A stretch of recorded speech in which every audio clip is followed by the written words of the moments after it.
Welcome. This is the Lifetime Cashflow through Real Estate Investing podcast. This is where you'll learn strategies to help you achieve lifetime financial freedom through real estate investment. Your host, Riyad Khleif, has owned over 2,000 homes and apartments, and he brings experts in all aspects of real estate investment and management onto the show. Now, here's your host, Riyad Khleif. Welcome to Lifetime Cashflow through Real Estate. I'm Riyad Khleif, and I'm thrilled you're here.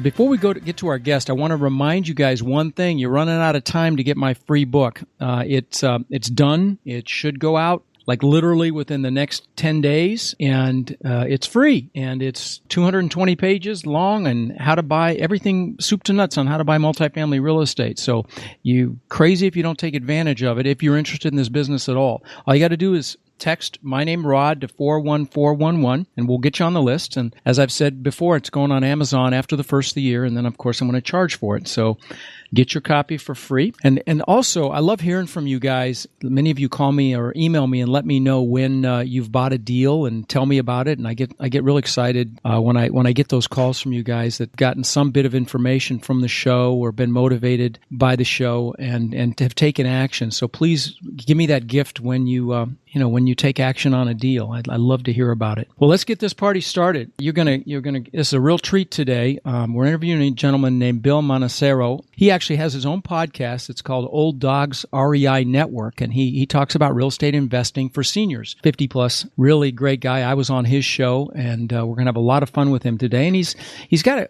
really a cool history, and he's a cool guy, and you're going to find out why. I mean, he's been interviewed by Oprah. He's done incredible work in Haiti, and I don't want to take that away from him, so I'm going to let him talk about that. But it was so impressive that CNN did a documentary on it. So, Bill, glad you're here, my friend. Oh, Rod, this is such a pleasure. Yeah. I am a big fan of yours. I really enjoyed having you on our show, and your story is just really touched me. And love your heart, love what you're doing for others. You've poured a lot into Tiny Hands Foundation and other things that you've done. It's just a pleasure to be here, an honor to be here. Oh, that's thank you. And it's funny. It's I take free calls from my listeners, and the person I talked to, one of them today, said, you need to do an episode on your story. You've never told your story, and I really need to do that. And it's not the first time I've heard it, because people listen to me interview other people, and they really don't know what I'm about. Well, that's a great idea. Yeah.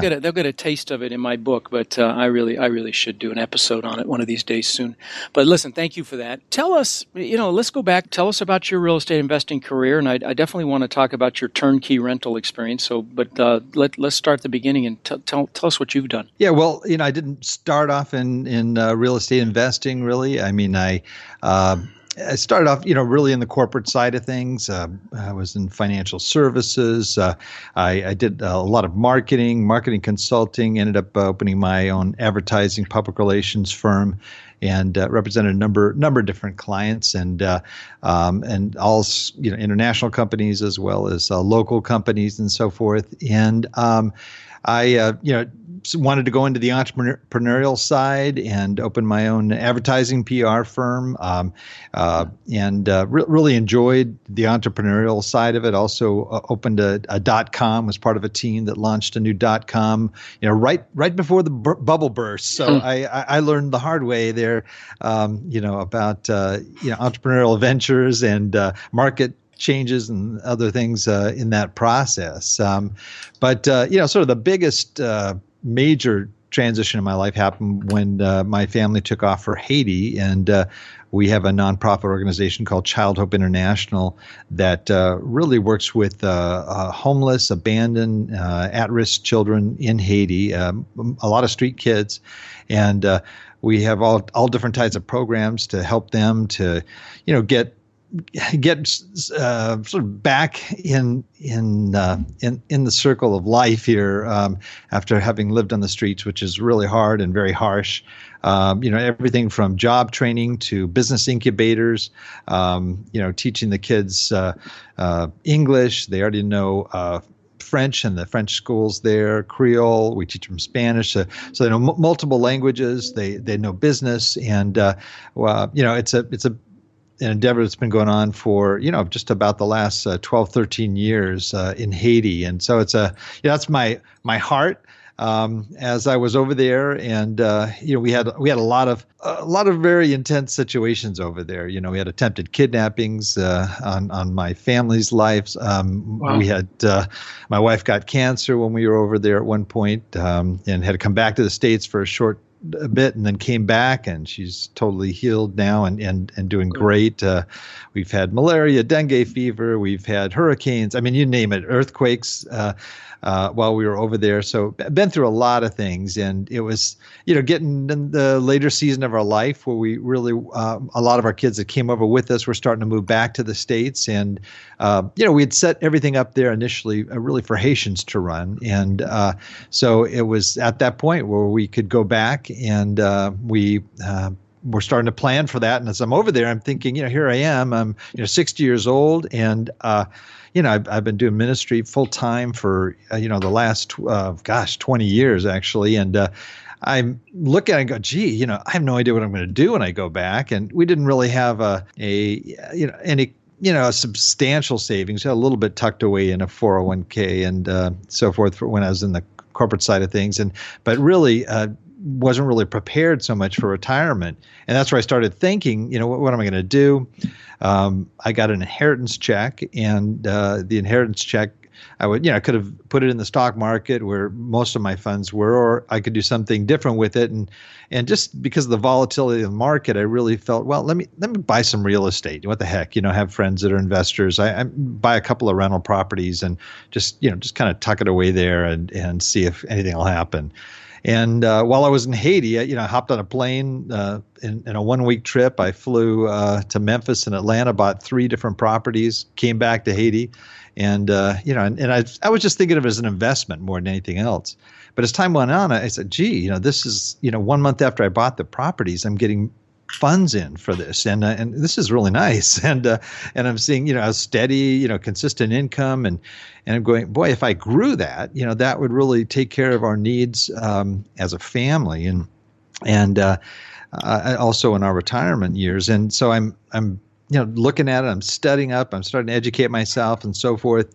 And before you know it, I had set a goal, 1,000 units in 6 years. And in that goal, I would have to double the number of units I would have each year in order to reach 1,000 units in 2020 is right now the target date. So that kind of launched me. And as I got started in it, I was just encountering a lot of other seniors and folks that were in similar situations, some that were already retired, some that were approaching retirement, and they were just concerned that they might not have the funds to be able to really do it.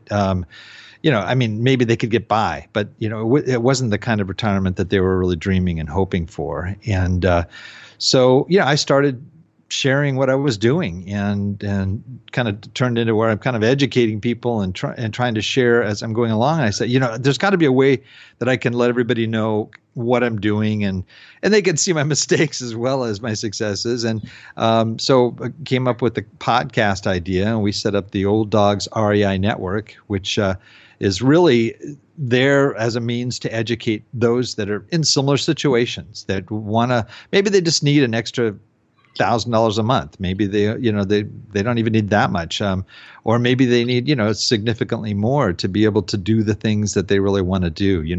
There's so many times that we encounter, oh gosh, my grandson or one of my kids, they want to buy a house, and can I help them with that, or can I fly out and visit my kids? I have some that live in the other part of the country, and do I have to think twice about it before I hop on a plane because, the expense involved, or is it funds that are available there?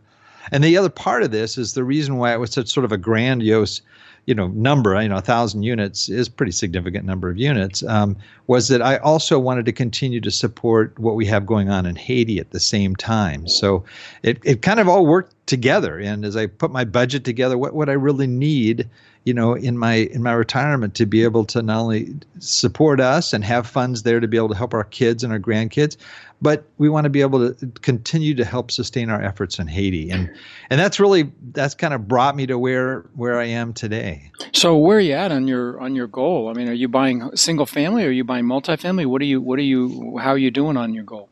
Well, I started with single family, and I think on that first trip I had to Haiti, I bought actually 2 single family homes and a duplex.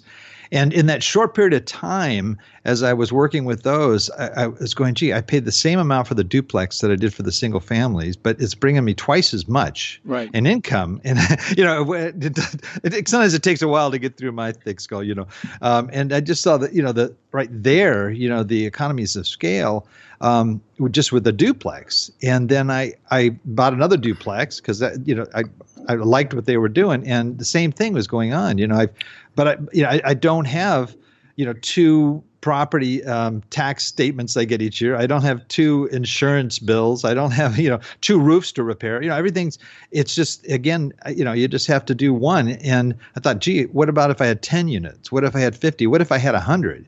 Right. And that's where it really started to make sense to me that, duplex was just as much trouble as the single family home in terms of effort and what I had to do with it. Why don't I just expand that? So now I am, technically I started this in 2014 to 2016. I've doubled every year. So I'm at 28 units right now. My goal is 36 before year end. I've got an 8 unit that I'm looking at that would actually bring me to 36, and very close to buying it. But the numbers have to work out right. If I don't make the unit, the goal specific, I can make it up in the following year, which is what I did. I think on year, the end of the first year. But so that's kind of my goal, and that's where I'm at right now. You'll have to get into bigger properties come 2019. You're going to have a hard time doing that with duplexes. Well, I'm getting rid of, I've already made the commitment to really get rid of the single families and the duplexes. So were the single families the turnkeys you're talking about? Yes. Yeah. Okay. Guys, those of you listening, I am dead set against buying turnkeys, okay? And he can tell you why. He may or may not like them, but I'm going to tell you right now, I think they're a mistake. Those of you that are thinking about it, I've taken calls from you where you've said you're about to buy a turnkey. Don't do it. Now, let me tell you why. There's several reasons. Number one, the other person, the person that has fixed the property up and is selling it to you, has made the profit. Now, they may tell you you're getting a deal, but the bottom line, the profit's been made. Okay, that's number one. That's the big one. The second one, actually, it's even bigger. The second one's even bigger. If you buy 1 or 2 houses in a market like Memphis, like you did here, Bill, or Atlanta, or anywhere that you don't live near, you're at the mercy of the people that are managing that property. And if that property is empty, you're going to be paying to support that property. And it's just not a safe place to be, in my opinion. And I'm just against it. If you guys have money to invest, I'd much rather see you put it into syndication, and get involved with somebody that's doing a value add, not get in on a deal that's already had the value taken. So that's my 2 cents on that, Bill. I'm interested to hear your position on it. Well, that's I agree with you on all those points, to be honest with you. Okay. I went into it pretty naively. I had just not had the full education that I have now. And it's funny because as I talk about this, I've shared this, I've documented a lot of these things on my website and my blog and my podcast, just the dumb mistakes I make. I've got a lot of good ones for you guys. I think you call them seminars, right? Yeah, let's talk about some of your seminars then. So turnkey was one. I mean, have you had to send money? I mean, have you probably not annualized, but when the place is empty, it's empty. Yeah, and that's what really hurts. And part of this, and it's a long story, but I'll keep it brief here. It's basically I'm an investor. I've always been in the market and always done pretty good in the market. So I'm used to just sending the money and then just going through the monitoring, selling, buying, whatever I had to do, and so turnkey sounded really appealing to me. I didn't have time because we had our hands full in Haiti, so I basically said, "Oh, this is great. Everything's there. They got a property manager there. They've already fixed the house up. I'm not going to have any things I have to repair." Well, everything was a fiasco. The first part of it. And the other part was I loved it because it was fully rented when I bought it. Sure, and it sounds really appealing, which is why so many people do it. But please continue. Yeah. Well, I found out that, it did have tenants. Well, another thing too is they also had this really attractive appeal for me. And that was, if you have any vacancies, they'll cover up to 6 months. They'll, in other words, pay you whatever market your rent was, for that time. And I go, oh, that's great. For the first 6 months. Yeah. For the first 6 months. The 6 months are over in a blink.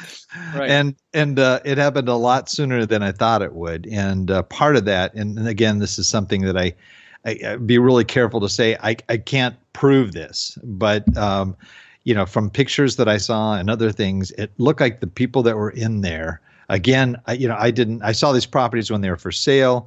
They had tenants in them when they were for sale. When I went back, I saw other pictures of these properties, and there was like one mattress in a room, and it was almost as if they had just brought bodies in to fill this thing out. Sure, to get it sold, to get it sold to you. I mean, it was exactly. And guys, that's I'm just telling you, you are at their mercy when you do these deals, and I if you're thinking about it, get on my calendar and talk to me so I can talk to you about it, because I'm telling you, you don't want to do it. You absolutely do not want to buy a turnkey. So let's talk about some of your other seminars, Bill.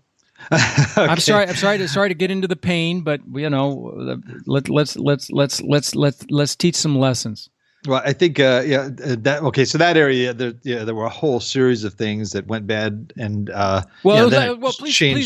add to that. Yeah, you changed management, you had vacancy. I'm sure they needed things to be fixed, so they said, "Hey, we need X number of dollars to fix this or that." Correct?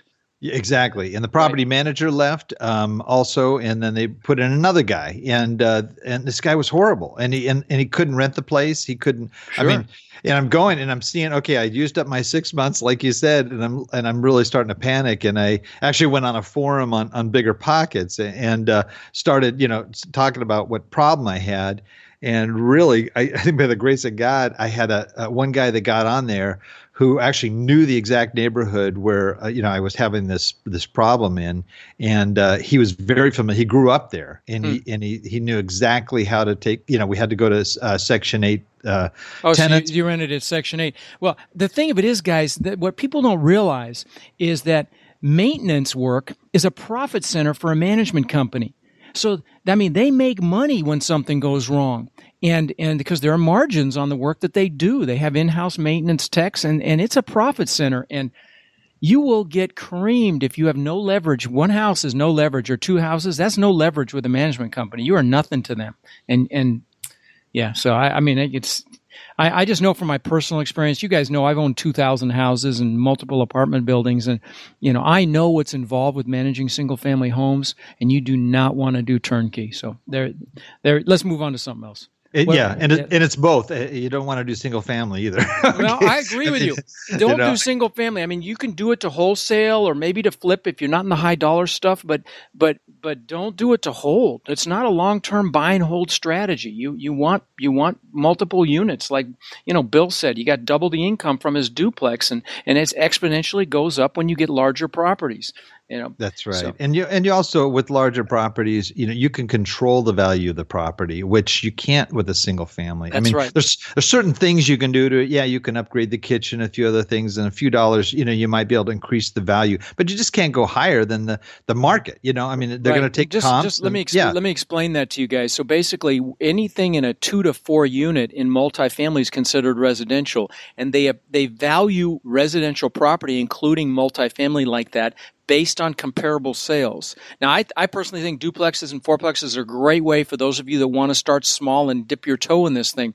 But the advantage of going 5 units plus is the properties are valued based on the net operating income, a multiple of the NOI, net operating income, which is something you control. You can control the rents based on the market rents in the property and getting your rents to market. You can make improvements to improve the rents, and you control the expenses. You can minimize expenses. You can maybe bill utilities back to tenants. That goes right to the bottom line, and it's an exponential factor when you're doing when you're valuing doing a valuation on the property. So, and you can't do that with the 2 to 4 units. So, this is what he's talking about. Exactly. And you're looking at it as a business, the lenders and the others that are assessing the value, look at it as a business. And if it's a profitable business and it's doing well, it gets valued at a higher rate than It's the same. Yeah, you value a business based on cash flow, and that's the same thing with a commercial property. It's valued based on cash flow, and it's a multiple of the cap rate. And the lower that cap rate, the higher the value. And so. Okay, so what other seminars have you got for us? Lending seminars. Okay. I really learned my lesson there. Found a property, a 22 unit in Indianapolis. I actually found it on LoopNet. Okay. Which is, again, it's not real likely, but I had, it looked like it was, I put all the numbers together and I was like, I can't believe it. This is a pretty decent property. And, but I dragged my feet because it was, a big property for me. And so I was going, should I buy it? Should I not buy it? And, finally, I submitted an LOI and it was already under contract. So, it was gone.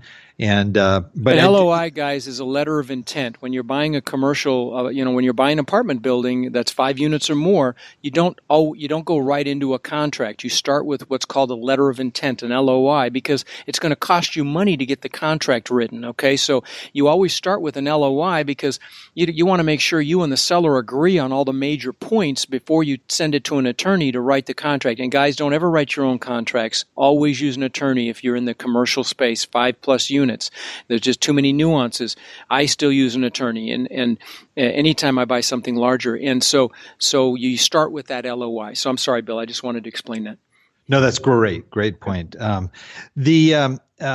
One thing that I did do right, though, in this process was that I did tell the seller, the broker that was representing the seller, I said, look, if I know it's already under contract, but if that doesn't go through, can you put me at the top of the list because I still have an interest in this property?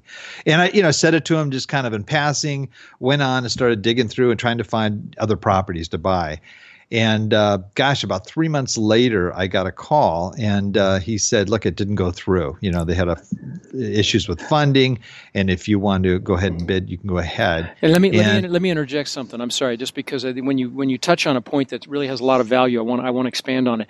And guys, this is why you don't screw brokers around, because they're always getting screwed around by people that try to buy a property and then it falls through for whatever reason. They only get paid when a property closes, and brokers can make you very wealthy.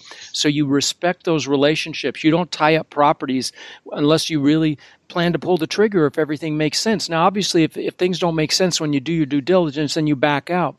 But that's what happens to brokers, which is why they favor people that actually close on properties. And sometimes it takes a while to build up a relationship with a broker because, especially in this hot market that we're in right now, they're not going to give you the time of day if you haven't closed on a property because of the situation that he just described that this broker went through with somebody else. So just keep that in mind. You respect their time, you respect and you value those relationships because they can make you a lot of money because they can send you off-market deals. So anyway, continue, Bill. I just want to interject that. Great point again. And so at this point, I'm going, oh, this is exciting. This is great. And I actually came in, I sort of lowballed a little bit. I was able to get even a little bit lower because of the fact that the seller was anxious. And so in that, I'm also talking to my broker saying, well, is there anybody locally that would lend on this type of property and so forth? And they had told me that, there is a bank and it's a national bank. That they're very interested in the Indy market. And I go, oh, that's great. I mean, they're already interested there. It's a big bank. I'll go with them. So I went ahead and started the process. Now everything up to this point has been self-funded, and at this, I have the three properties that I have in Memphis and Atlanta. I wanted to do a cash out, refi, and so I they said they do both parts. They do the cash out refi, and they do the new loan for the 22 unit. So it's great. I'm giving them all the info. I mean, it's just taking forever. And It's taken a really long time, and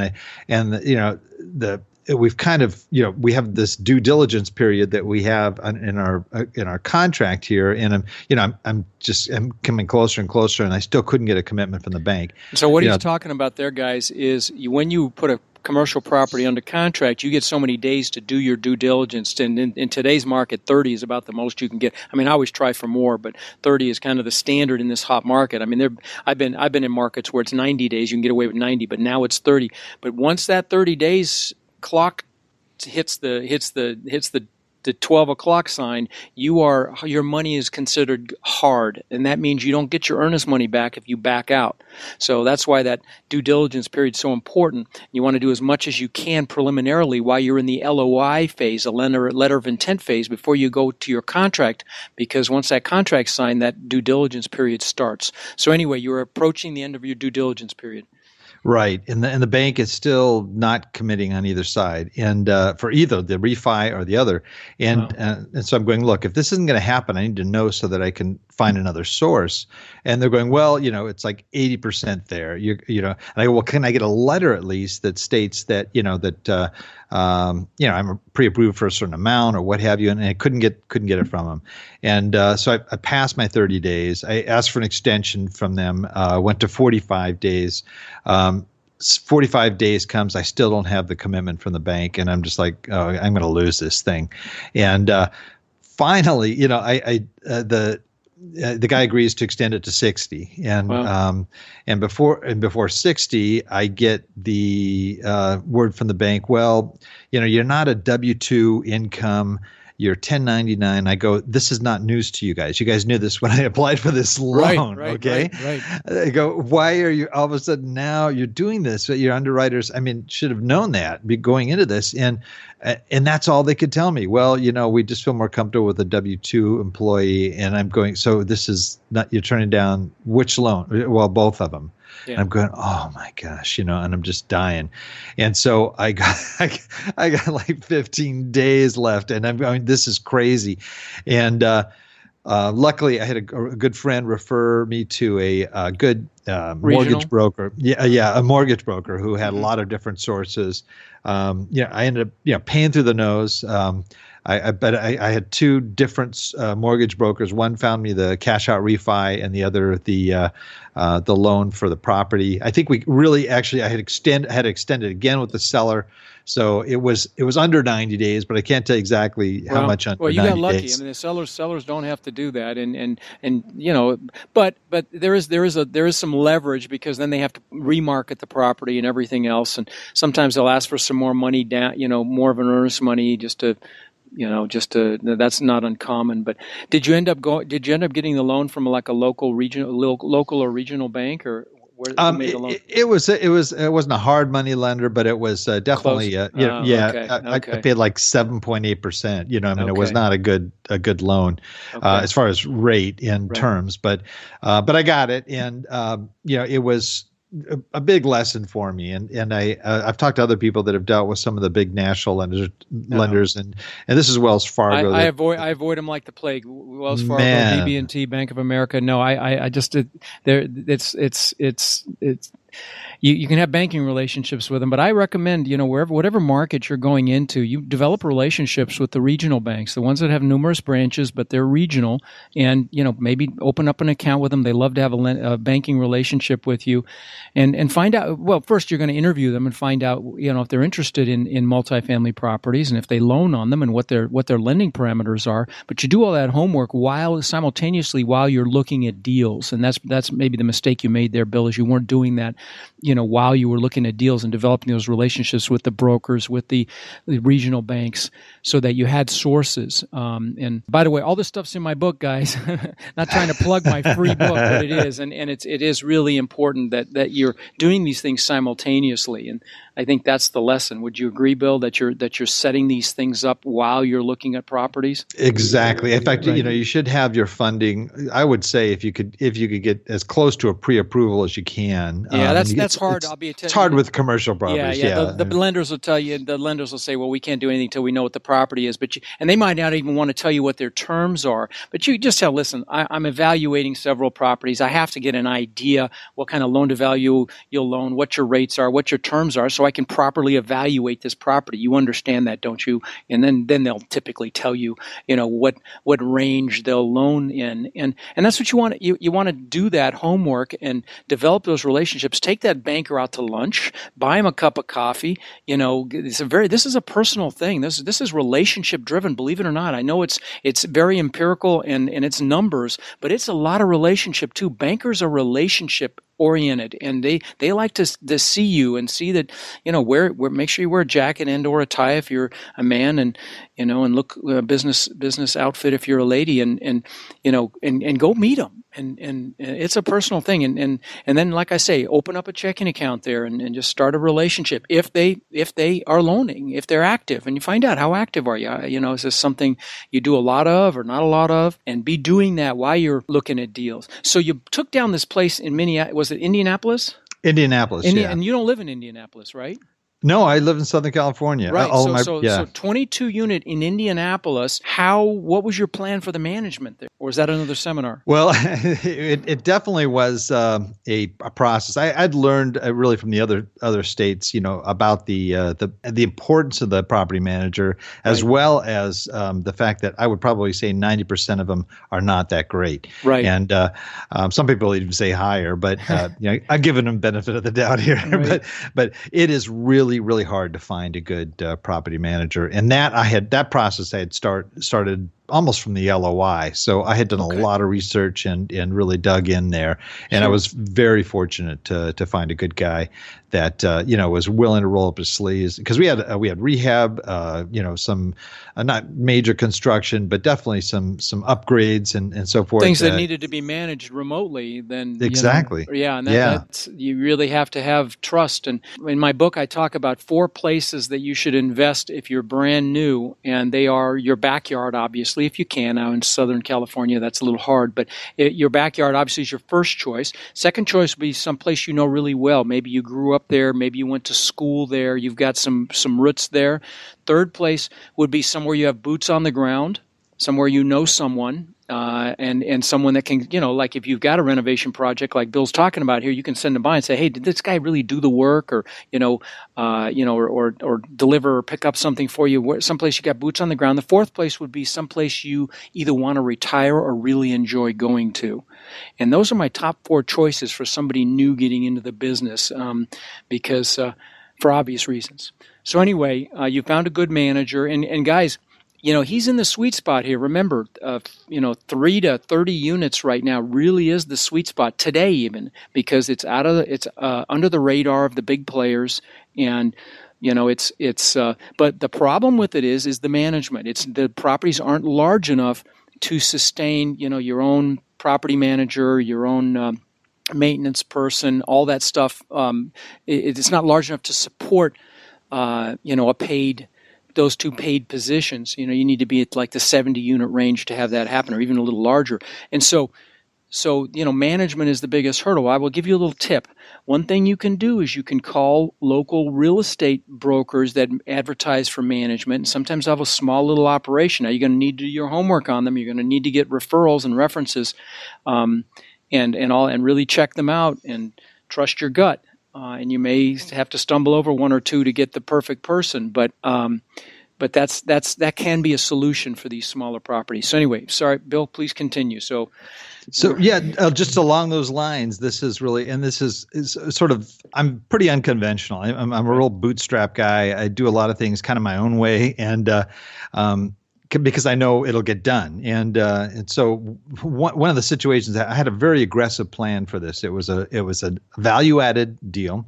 And so that meant that I had to come in. We were going to do we were going to upgrade all the units. We were going to rehab, the common areas.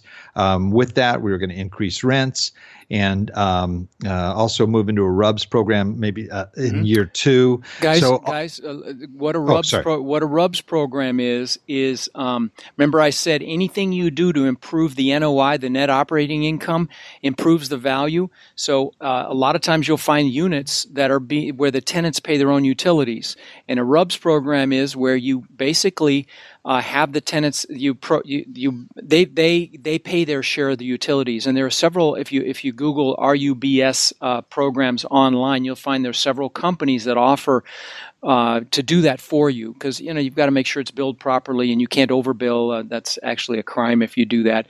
But it's an incredible way to instantly increase your net operating income because you're decreasing your expenses. Now, I will give you one caveat. You want to make sure that properties in that area are also doing RUBS. Otherwise, you could have some vacancy when you institute it. But it's a great way to improve your NOI. So continue, Bill. I apologize. So this was supposed to happen within about a 3-month period. Unfortunately, my property manager had a family tragedy during that time period, and it really impacted his whole operation. And I was trying to work with him as best I could. It was a very serious thing, and so I said, I think there's only one way I'm going to be able to do this. And that is, like, for example, I had some of the units that were empty that still hadn't been rehabbed. Our occupancy was down about 68%. I was supposed to be up to at least 90% by that point. A lot of the rehab work hadn't been done. And also the client, the level of clientele that did come in, new tenants, really was not of the scale that we had set when we established the plan for this. So I made a decision. I basically packed up my bags, flew to Indianapolis, and I moved into one of the empty units. Wow. And my goal was I'm not leaving here until I'm at 90% occupancy. And while I was there, these are the things that I had to do. I wanted to really understand the tenant profile. I was going to get to know every single tenant there. I was going to interview them and collect data about them. And then I was also in the past, they had most of the tenants. Can I ask why you were doing that? Well, because it's an area. I'm in a path of progress there, and basically on one side we have an upscale community that is expanding and it's moving toward us. We're on a major street there, and on the other side is downtown, and then there's a whole revitalization effort going on, gentrification and so forth in that area, and they're trying to bring a lot of new businesses in for jobs and so forth. That's a fantastic opportunity whenever that's happening, by the way, guys. Whenever they're trying to gentrify an area, you can make exponential money. There was an area I bought houses for $20,000 a piece in now in Denver that now they're in the $3-4, even $500,000 range. So It's big money. Anyway, so that's exciting. Yeah, so we were getting our new tenants mainly on a walk-in basis, and I wanted to change that. I wanted to put everything online. I wanted people that had computers, that had access, that were looking for properties, on HotPads and apartments.com and places like that. Sure, so do a website for the property and exactly, really, yes. Got it. And so we're trying to, again, attract a higher upper scale clientele, even though, some of the folks that are there have been there for a while and don't maybe fall into that profile specifically. But as we were increasing rents and doing the improvements, some people would just leave, and that would allow us to be able to bring in, new people and so forth. So it was working. Part of it was working, but the other part that really needed to be sped along. So I went up, and my goal was to set up a pipeline so that we had sources of, ongoing tenants. Sources of new tenants. Yeah. Sure. And so, as I mentioned, we did an aggressive online effort, everything, from Facebook to, Twitter and all these other things, in addition to some of these existing online rental areas. I also went to large employers in the area. With flyers, yeah, good. Went to the HR, gave them 1 month free if one of their employees came in. That's good. That's called guerrilla marketing, guys. This is all guerrilla marketing, where you just, you do what you have to do to get it done. It's a shame you had to fly in there to do that, though. God, what a pain. And I just want to highlight something. That is the disadvantage, what he just described with that family emergency, which I'm sure was real and sincere. But if you got a one-man show doing the management, that's what can happen. So there's another lesson there, guys. I just want to flag that for you guys. Yeah, I kind of refer to this as stealth tenant marketing here. Right. And No, I love it. Yeah, we went into there were some great community agencies where people are, there were maybe they had some issues in their life. They've cleaned their life up and they want to go into a place where it's a good, solid, safe place and so forth. And, I made connections with some of those for referrals and so forth. And, but one of the things that I noticed the most, one of the biggest problems was my property manager lived about his office was about 30 minutes from there. Oh. And showings just weren't happening. And there's another big red flag right there, guys. Yep. Yeah. Good. And that's also a drawback on the size of an apartment too. And so,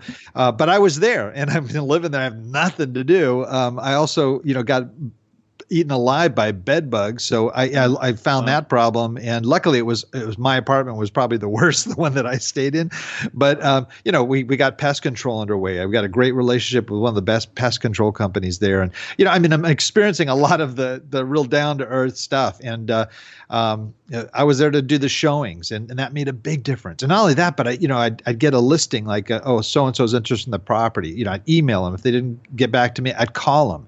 I stayed on them until they came in and saw the property. And I had the applications right there and I just streamlined the process. Sure. And I worked every day with my property management company, which was such a great experience because I got to know everybody there, everyone in the office. And you got to know the business. You got to know the business, the systems. It's all systems. And so, exactly. That's invaluable information. That's why, guys, when I don't know if I said this to you privately or if I've said it publicly, but let me say it publicly. I highly recommend self-management personally. This is my thing, self-management. But I recommend that if you're new to the business, that you hire a property management company so you can learn the business prior to self-managing. So very valuable lessons you got. I mean, education you got from them. And that's that's kind of the drawback maybe on being an old dog here is that we're starting later in the game. Right. I think people that may have started in their 20s or 30s, they did self-manage. They started off doing it, and then as time went on, they felt more comfortable. They knew about bringing in property managers and so forth and how to manage them. But I'm learning as I'm going along here because I've only been doing this for a couple of years. So this was a great education for me. But I understood their cycles and how they work during the day. So now I know even when to book, showings because I know that this is their slow time and this is their good time and whatever. But I also made contact as I brought some higher quality, tenants in there. I made strong relationships there. And so I've got people now that are very presentable, are very nice, and are available for showings that I can deal with directly or through the property manager. And so the showings isn't an issue anymore. And right.